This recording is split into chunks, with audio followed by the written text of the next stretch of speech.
जींद जो सबसे हॉट जिला है, उस हॉट जिले में क्या कुछ माहौल रहने वाला है और बात करने के लिए कांग्रेस के उम्मीदवार और पूर्व भाजपा सांसद ब्रजेंद्र सिंह हमारे साथ हैं। इंट्रोडक्शन ठीक दिया मैंने एमपी साहब? लामा जी बहुत बहुत धन्यवाद। भाजपा के पूर्व सांसद और कांग्रेस के मौजूदा उम्मीदवार उचाना कला सीट से, बिल्कुल बिल्कुल सही है। तो अब आगे की कहानी क्या है? आगे की कहानी लोगों के हाथ में है। 5 तारीख को ये डिसाइड करेंगे। हालांकि इन्होंने मन तो वैसे बना ही रखा है, कोई उसमें लंबा चौड़ा विवाद मुझे नज़र नहीं आता, लेकिन फिर भी चुनाव है, हम पूरी शिद्दत से चुनाव लड़ रहे हैं और जिस प्रकार का जन समर्थन मिल रहा है पूरे हलके में, मुझे पूरा विश्वास है कि बहुत भारी बहुमत से ना सिर्फ हम यहाँ से जीतेंगे बल्कि पूरी प्रदेश में कांग्रेस की बहुत बड़े बहुमत के साथ सरकार आएगी। कांग्रेस पे आऊंगा, पूरे प्रदेश पे आऊंगा सर, लेकिन बात तो बता दीजिए कि मुकाबला ब्रजेंद्र सिंह जी किससे मान रहे हैं इस सीट पे, क्योंकि यहाँ तो बीजेपी भी है, जेजेपी भी है, एनएलडी भी है और तमाम जो हर राजनीतिक दल का हक होता है अपने अपने उम्मीदवार उतार रखे हैं। तो दुष्यंत चौटाला से आप मुकाबला मानते हैं या सीधे तौर पर बीजेपी से मानते हैं? नहीं, मुख्यतः मुकाबला तो बीजेपी के साथ है। यदि उसको मुकाबले की संज्ञा दे सकें तो बीजेपी के साथ ही है वो। बाकी जो दूसरा तीसरा दल है या गठबंधन है, उनकी मुझे कम से कम इस चुनाव में किसी भी प्रकार की संभावना या इलेक्शन के दृष्टिकोण से मुझे नहीं लगता कि उनकी कोई सार्थकता लंबी चौड़ी है। यही सवाल मैंने पूछा था दुष्यंत चौटाला से अब से कुछ देर पहले। पूर्व मुख्यमंत्री जेजेपी के लीडर वो भी यही कह रहे थे कि भाई मेरा मुकाबला तो बीजेपी से है और कांग्रेस यहाँ रेस में नहीं है। 4200 वोट आई थी लोकसभा में अभी 3 महीने पहले। इतना छोटा जवाब? यही जवाब है, लोगों ने दे रखा है जवाब। अब उस 4200 में 200 बढ़ाएंगे या 200 घटाएंगे वो अक्टूबर में पता लग जाएगा। तो लेकिन मेरे को उनका कॉन्फिडेंस पसंद है। मतलब मैं ये चीज़ कई बार, मैं तो काफ़ी समय से कह रहा हूँ कि जिस प्रकार से कोरी झूठ बोलने की मास्टरी उनमें है, मैंने किसी में देखी नहीं। आंखों में आंख डाल के जो आदमी झूठ बोल सके ना, वो कलाकार है। लेकिन आप देखो ना, आप चौधरी वीरेंद्र सिंह जी लगातार कह रहे थे, बैटिंग कर रहे थे, छोड़ के चला जाएगा दुष्यंत चौटाला, इस सीट पे चुनाव नहीं लड़ेगा, 2-2 विधानसभा से लड़ेगा और हो सकता है उचाना कला से नहीं। अगला तो रिस्क ले रहा है भाई, वो तो एक जगह से लड़ रहा खाली। रिस्क नहीं ले रहा जी, सीटें नहीं है कहीं। तो जहाँ था वहीं उल्टा आ गया। नहीं तो इनका तो इतिहास है परिवार का, ये तो हल्के बदलते हैं, क्योंकि पूरे राज्य स्तर की पार्टी थी तो कभी सिरसा है तो कभी महम है तो कभी नरवाना है तो कभी उचाना है, तो उस तरह का सिलसिला चलता था। इस बार स्थिति या कहूँ परिस्थितियाँ ऐसी बन गई इनकी खुद की करनी से कि दूसरा कोई हल्का ही नहीं है जहाँ जा सकें। तो जहाँ हैं, जहाँ से एमएलए बने थे, जहाँ से एमएलए बन के उप मुख्यमंत्री बने थे, तो वहीं आ गए वापस। ये तो कह दो अगर कम से कम कि उचाना नहीं छोड़ी उन्होंने।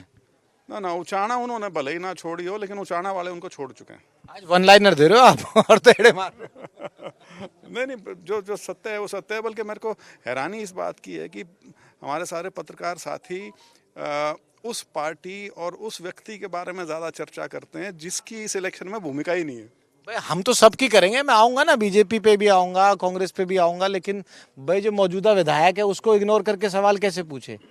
ये बात बिल्कुल ठीक है, लेकिन ये भी सच्चाई है कि और वो मैं सिर्फ राजनीतिक तौर पे या इलेक्शन है उस नाते नहीं कह रहा। ये वाकई सच्चाई है कि चाहे ये हल्का हो या पूरा हरियाणा हो, जेजेपी की अब हरियाणा में इस चुनाव में कहीं कोई ना तो अहमियत है, ना कोई वो इस कैपेसिटी में है कि वो चुनाव पे असर भी डाल सकें।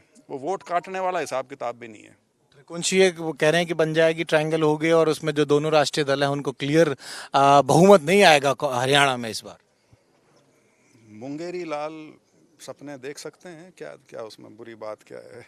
एक बार उनका दाव लग चुका, और दाव भी इसलिए कि लोगों ने बहुत भारी उनको जन समर्थन दिया था और ये सोच के दिया था कि उनमें चौधरी देवीलाल की छवि नज़र आती थी लोगों को।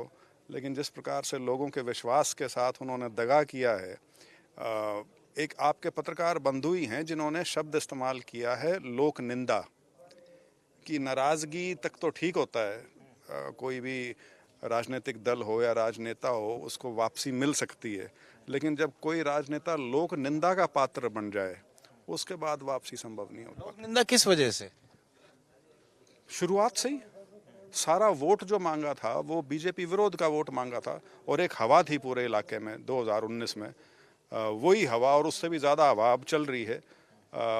उस समय बल्कि मेरी माँ, क्योंकि बीजेपी में थे हम, तो उस हवा आंधी कह लो उसका हम भी शिकार हुए थे।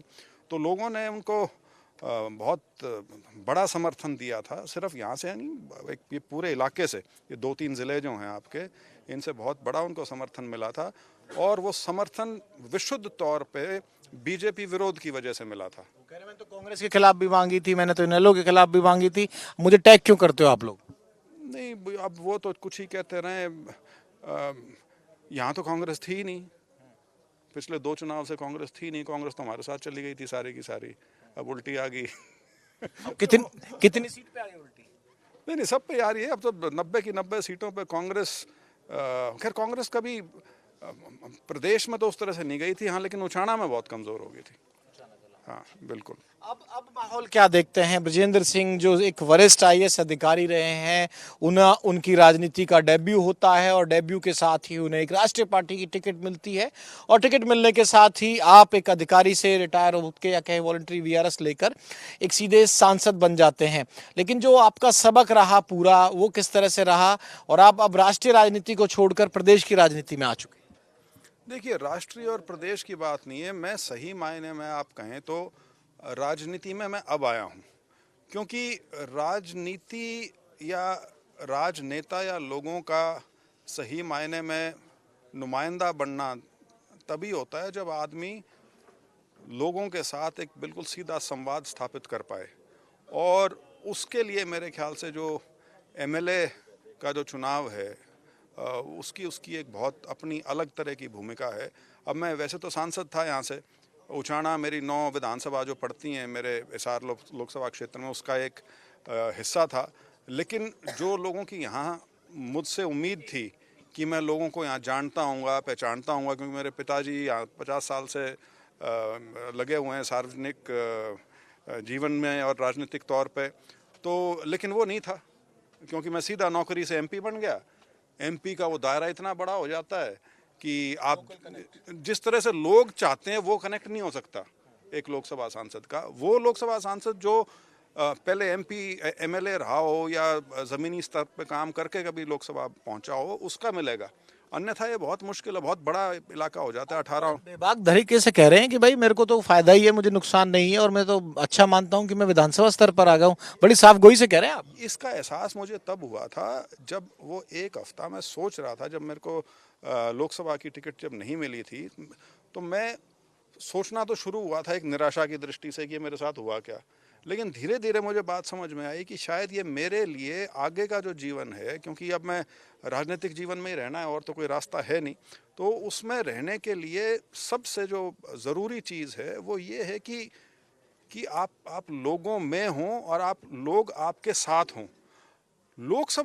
सीधे लोकसभा में जब आप उतरते हैं तो वो एक पार्टी का चुनाव होता है, एक हवा का चुनाव होता है। उसमें ये नहीं है कि आदमी का, खास तौर पर जो बिल्कुल ही नया आया हो, उसका कोई बहुत लंबा चौड़ा उस नाते वजूद बनता हो। Taking that like a blessings in disguise types. बिल्कुल, मैं इसको, यही शब्द मैंने इस्तेमाल किया था कि ब्लेसिंग इन डिस्गाइज है मेरे लिए, कि मैं अब सही मायने में राजनीति के जो रास्ते हैं उनसे होके निकल के आऊँगा।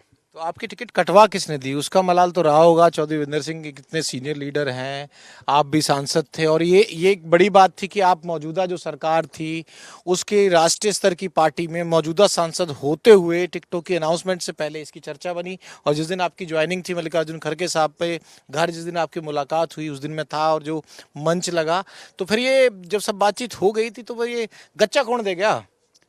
गच्चा मेरी बेवकूफ़ी देगी। मैंने वही कहा ना कि मैं राजनीतिक व्यक्ति बन नहीं पाया था। मैं सांसद बन गया था, मेरी सांसदी भी नौकरी की तरह ही चल रही थी। क्योंकि कुछ ही कह लो, पार्लियामेंट का एक अलग हिसाब किताब होता है, और वो ठीक है, आदमी का एक अपना लोकसभा क्षेत्र है जहाँ पे आना जाना लगा रहता है, जहाँ पे कुछ काम होते हैं, लेकिन वो देसी भाषा में कहते हैं ना, मैं कढ़ा नहीं था, उस प्रक्रिया से मैं निकला नहीं था। तो हाँ, तो वो निराशा जो भी थी वो सिर्फ एक हफ्ते तक की थी। ये चुनाव 4 जून का था, 4 जून को नतीजे आ गए थे। 18 जून से तो मैं अपने इलाके में निरंतर मैंने अपना जनसंपर्क शुरू कर दिया था उचाना में 18 जून से, और मैं तब से अब करीब 3 महीने हो गए निरंतर मैं यहीं हूँ। एक सपना चौधरी वीरेंद्र सिंह जी आपके पिताजी देखा करते हैं और आपको पता है कि मेरी अक्सर दिल्ली में उनसे मुलाकातें होती हैं। वो मलाल है उनका एक सीएम पद के रेस में, सीएम के पद की रेस में होना, कई राज्यों के सीएम बनाना और उसमें भूमिका निभाना। क्या चौधरी वीरेंद्र सिंह के बेटे ब्रजेंद्र सिंह का भी सफर यहाँ से उस बड़ी सोच के साथ शुरू हो रहा है? और मैं इस सवाल में एक और सवाल जोड़ रहा हूँ कि लेगेसी का जब मामला आता है इस प्रदेश की राजनीति में, चौटाला परिवार की है, तीनों लालों की है, और उससे पहले भी पोस्ट इंडिपेंडेंट एरा की अगर बात की जाएगी तो पोस्ट इंडिपेंडेंट एरा से ही सर छोटू राम साहब की तो विरासत आप लोगों के साथ भी है ना? नहीं, वो तो सब है बिल्कुल, और मुझे बड़ा गर्व है अपनी विरासत पे। और लेकिन ये ज़रूर है कि हम राजनीति में जो हैं बिल्कुल अपने दम पे, और जो लोगों का साथ इस इलाके से हमेशा मिला है उसके भरोसे हैं। और राजनीति में यदि महत्वाकांक्षा ना हो तो फिर वो राजनेता ही किस काम का। तो आप मान रहे हैं इस बात को? किस बात को? सपना देखा जा सकता है आगे बढ़ने की और सीएम की कुर्सी लेवल तक? नहीं, अब आपको क्या लगता है मैं सिर्फ एक अपने आप को सिर्फ एक विधायक की शक्ल में ही देखना चाहूँगा क्या? और यदि कोई लोग ऐसे हैं जो सिर्फ अपने आप को विधायक बन के और ये कहें जी मैं तो अब निश्चिंत हो गया, तो वो तो लोगों के साथ धोखा है। इस बार के ही है दाव या बाद में कभी लगेगा? नहीं, निरंतर प्रक्रिया है इसमें, कोई और दाव की बात नहीं होती। आप में यदि काबिलियत है और लोगों ने यदि आपको साथ दिया है तो रास्ता अपने आप खुलता है। जींद की हवा क्या कह रही है? जींद है, जुलाना है, उचाना कला है, नरवाना है, ये 5 जो सीट आती हैं इसे राजनीतिक गढ़ भी कहा जाता है। हम जींद जिले में बैठे हैं और उसकी एक हॉट सीट उचाना कला पर बैठे हैं। विनेश का आना हो या आपका आना हो, चर्चा का विषय ये केंद्र पहले से रहा है कि भाई राजनीतिक करवट होती है। तमाम जो लोग हैं जींद के, उचाना के ही हैं सारे, भाई यहीं के हो आप? तो भाई आपकी एक हाजिरी होगी, कैमरे पे देख लो भाई, एक बार घुमा दो, फिर मैं एमपी साहब से 3 सवाल और लूंगा, फिर आप लोगों से बात करूंगा। भाई एक बार सबको दिखा दो। तो ब्रजेंद्र सिंह जी, मैं यही पूछना चाह रहा हूं कि जींद की जो करवट होती है, जींद की जो हवा होती है, उसका जो मायने होते हैं, जितना हमने 10-15 साल का, 20 साल का करियर है रिपोर्टिंग का, पॉलिटिकल रिपोर्टिंग का, इस बार हवा क्या कह रही है? और इसमें एड ऑन करूंगा कि विनेश फोगाट को लाकर कांग्रेस ने, जो कहा जा रहा है और जो दूर से हम महसूस कर पा रहे हैं, मेरा दूसरा ही दिन है हालांकि आज इस इलाके में, ये पूरा कॉम्बिनेशन बना कैसा है? नहीं, कॉम्बिनेशन तो बहुत ही कांग्रेस के अनुरूप है यहाँ पे। और आपने यदि बिल्कुल देखा होगा जो लोकसभा का भी जो चुनाव था, तो उसमें भी जो नतीजे इस पूरे इलाके से आए हैं वो बहुत भारी तरह से कांग्रेस के पक्ष में गए थे। और मैं सिर्फ इसको जींद जिला नहीं कहूँगा, ये 3-4 जिले हैं, करीब 10-12 कॉन्स्टिट्यूंसी हैं जो इकट्ठी लगती हैं ये। उसमें 1-2 कॉन्स्टिट्यूंसी को यदि छोड़ दें तो सब में माहौल करीब करीब एक जैसा था। कांग्रेस की ऑलमोस्ट एक तरफा टाइप की जीत हुई है यहाँ पे। और वो तो तब था जब मोदी जी के नाम की भी वोट होती है लोकसभा में, बल्कि बीजेपी तो लोकसभा में मोदी जी के नाम पे ही चुनाव लड़ती है। तो असेंबली में तो वो चीज़ है नहीं। तो असेंबली में तो जो प्रदेश के मुद्दे और जो 10 साल सरकार की नाकामी, इसी में कह रहे हैं कि भाई एंटी इनकम्बेंसी हमने खत्म कर दी है। नायब सिंह सैनी साहब 2 बजे तक अपने दरवाजे खोल के रखते हैं। कांग्रेस की सरकारों में 6 बजे बंद हो जाते थे। कोई उनकी बाजू पकड़ लो, ऐसे हाथ पकड़ लो, ऐसा सरल सा सीएम दे दिया, और जो नाराजगी थी हमने खत्म कर दी। और जब भी खत्म कर दी लोकसभा चुनाव के बीच। 10 साल तक तो सीएम ऐसे थे जो, आप तो दरवाजे खुलने की बात कह रहे हो, वहाँ दरवाजे में घुसा ही नहीं जाता था। सारी अफसरशाही जो थी वो पूरी की पूरी सरकार चलाती थी। और साधारण जनसाधारण तो छोड़िए, जो एमएलएज हैं वही दुखी रहते थे कि हमारा ही कुछ नहीं बनता काम कुम सरकार में। तो और देखिए सारी बात ये है लामा जी, 9.5 साल तक आप एक व्यवस्था चलाते रहे और फिर उसके बाद अंत में आके ये कहें कि देखो जी अब हम इस सब को बदल रहे हैं। मतलब ये कि आप 9.5 साल को मानते हैं कि आपने बहुत क्या बोलूँ मैं, मतलब बहुत बुरा काम किया जिसको अब आपको ठीक करने की मजबूरी आ गई। तो वो चीज़ है। और लोग जो है ना, लोग अपना मन कोई आज से नहीं बना के बैठे, बहुत लंबे समय से लोगों ने अपना मन बना रखा है। लोकसभा पहली झांकी थी, अब पूरा का पूरा चित्र जो है वो आपके सामने आएगा असेंबली के चुनाव में। मेरे 2-3 सवाल हैं। कौन कौन प्रचार करने आएगा यहाँ आपके लिए? भूपेंद्र सिंह हुड्डा साहब के बारे में आपका क्या कहना है? दीपेंद्र हुड्डा के बारे में क्या कहना है? और जो आपके लीडर हैं शैलजा हैं, उनका क्या कहना है? क्योंकि चर्चा होगी तो छोड़ूंगा तो हूँ नहीं मैं, आपको भी पता है। एसआर के ग्रुप की बात होती थी, एसआरबी ग्रुप भी है, और चौथ साहब का जो उठना बैठना है वहाँ ज़्यादा है। हालांकि हो आप लोग हुड्डा साहब और आप लोग मामा फूफी के, क्या यही रिलेशन है ना चौथ साहब का हुड्डा साहब से? राजनीति में आपसी संबंधों में आप चीज़ को सफ़ेद और काला नहीं देख सकते, ब्लैक एंड वाइट नहीं है। बड़ा बड़ा सब कुछ एक सहज तरीके से संबंध होते हैं। अब जब मैंने नॉमिनेशन फाइल किया तो उसमें हुड्डा साहब आए थे, तो जो आप बात कह रहे हो ये ग्रुप वो ग्रुप, वो तो लागू नहीं होता। और बाकी सभी नेता जो हैं, सभी आने वाले जो 3 हफ्ते हैं उसमें ज़रूर चुनाव प्रचार में अपना समय निकाल के यहाँ भी आएंगे और हल्कों में भी जाएंगे। और दीपेंद्र का आपने जिक्र किया, दीपेंद्र मेरा छोटा भाई है, हम निरंतर संपर्क में रहते हैं और उसका प्रोग्राम भी होगा यहाँ पे। बुलाएंगे आप? बिल्कुल बुलाएंगे। कोई नाराजगी नहीं टिकट विकेट कटने की? बताया ना, वो टिकट मेरी बेवकूफ़ी से कटी थी। मेरी बेवकूफ़ी क्या कर दिया था आपने? मैं किसी से बात ही नहीं की थी। मैं वो जो आपने बात कही कि मैं बीजेपी का इकलौता सांसद पार्टी छोड़ के जा रहा हूँ, तो मैं तो उस नाते उस आत्मविश्वास में रह गया। इसलिए मैंने एक राजनीतिक व्यक्ति होने के नाते जो आदमी को सारे संपर्क करने चाहिए वो मैंने नहीं किए थे। एक हेडलाइन आप मुझे पता है और भी देखे जा रहे हैं। आप कह रहे हैं कि भाई बतौर सांसद जो मेरे से कमी रही थी मैं कनेक्ट रहेंगे, और बेवकूफ़ी वाली बड़ी बात आपने स्वीकार की है। मैं कैमरे के सामने रखकर आपको एक सीधा सवाल और अंतिम सवाल जरूर आपसे पूछना चाहूँगा ब्रजेंद्र सिंह जी। बतौर सांसद उचाना कला की जनता को आप क्या ऑफर नहीं कर पाए जो इस विधायकी के चुनाव में अपनी जीत के दावे के साथ अब आप ऑफर करना चाहते हैं? नहीं, देखिए, जब आप सांसद होते हैं तो आपके पास सांसद निधि के अलावा डायरेक्ट लंबा चौड़ा कुछ करने के लिए आपके पास नहीं होता, जब तक आपकी प्रदेश की सरकार में बहुत बड़ी पैंठ ना हो। वो चीज़ मिसिंग थी हमारे यहाँ। सरकार तो बीजेपी की थी, आप बीजेपी के सांसद थे। अरे भाई, हमारे यहाँ से हमारे प्रतिद्वंद्वी जो थे वो एमएलए थे और डिप्टी चीफ मिनिस्टर बने हुए थे। राजनीति तो वो है।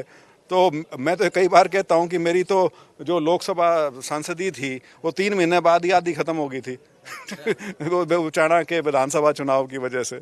तो वो सारी चीज़ें हैं उस नाते। लेकिन हाँ, ये ज़रूर है कि मैं सिर्फ उचाने की बात नहीं कर रहा, क्योंकि ये पूरा एरिया आप यदि देखेंगे इसमें सबसे बड़ी कमज़ोरी जो है, ये शायद हरियाणा का इंडस्ट्री के हिसाब से सबसे कमज़ोर इलाका है, जबकि इंफ्रास्ट्रक्चर पॉइंट ऑफ व्यू से ये बहुत बेहतर है। सारी सड़कें यहाँ से निकलती हैं, हरियाणा का मध्य ये पड़ता है। तो उस तरह की एक कोई बड़ी चीज़ यहाँ योजना लाने का प्रयास रहेगा, ताकि ये जो रोज़गार की जो समस्या है, बेरोज़गारी की, ये कुछ हद तक उसका निदान हो सके। क्योंकि हमारा इलाका इस मामले में बहुत पिछड़ा हुआ है। पिछड़ा शिक्षा में भी हुआ है, शिक्षा में भी पिछड़ापन यहाँ पे है। हालांकि हमने संस्थागत तौर पे भी और सरकारी तौर पे भी उचाना में तो 2-3 कॉलेजेस भी खोले हैं, लेकिन फिर भी यहाँ शिक्षा के क्षेत्र में बहुत ज़रूरत है। और एक चीज जरूर बताइए सर, ये सवाल मैं कांग्रेस के उम्मीदवार से नहीं पूछ रहा हूँ। ये कहा जाता है भाई हरियाणा हो या बाकी राज्य हो, जो अफसरशाही है हवा के रुख को सबसे पहले पहचान लेती है। और मेरा ये सवाल ब्रजेंद्र सिंह पूर्व आईएएस अधिकारी से है, कांग्रेस के उम्मीदवार से नहीं है। तो जो आपकी अफसरशाही वाले दिन हैं, आप आईएएस की पढ़ाई करके पढ़े लिखे व्यक्ति हैं, वो अफसरशाही वाले दिन और वो अनुभव, और आपके मित्र भी होंगे बहुत आईएएस आईपीएस इस पूरे हरियाणा के काडर में, उस लिहाज से जो अफसरशाही रीड कर रही है वो मुझे जरूर आप बताइए, और मेरे व्यूअर्स को, दर्शकों को।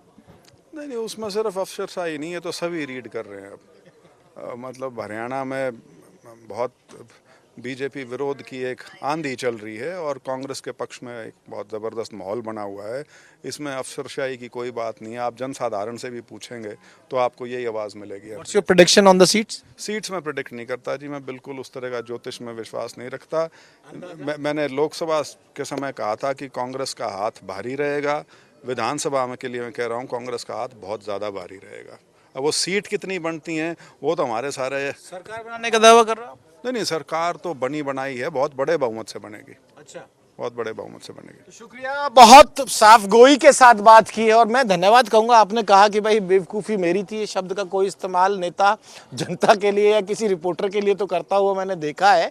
और ब्रजेंद्र सिंह ने अपनी गलती भी मानी कि भाई मैं तो अपने घर बैठ गया था उस तरह से, तो मैं किसी को दोष क्या दूं, मेरे एफर्ट्स ही शायद राजनीति में इतने कम रहे होंगे कि मैं गच्चा खा गया 2024 के लोकसभा चुनाव को। और एक और महत्वपूर्ण बात कह रहे हैं ब्रजेंद्र सिंह की, कोई बात नहीं, जो हुआ सो हुआ, मैं जनता के साथ सीधा जुड़ना चाहता हूं और मुझे विधानसभा की जो राजनीति है अब ज्यादा सूट करेगी और मेरा असली राजनीतिक सफर यहां से शुरू होगा। और मेरा खास तौर से धन्यवाद इतनी साफ गोई के साथ और अपनी गलती मानने के लिए। और मेरा अब आपसे अनुरोध है, आधा घंटा हो गया हम गांव की गली के बीच में बैठे हैं, लोग गाली देने वाले हैं, जल्दी। शुक्रिया हमसे बातचीत करने के लिए। तो कैमरामैन हिमांशु नेगी के साथ विनोद लांबा, ITV नेटवर्क, उचाना कला, जींद।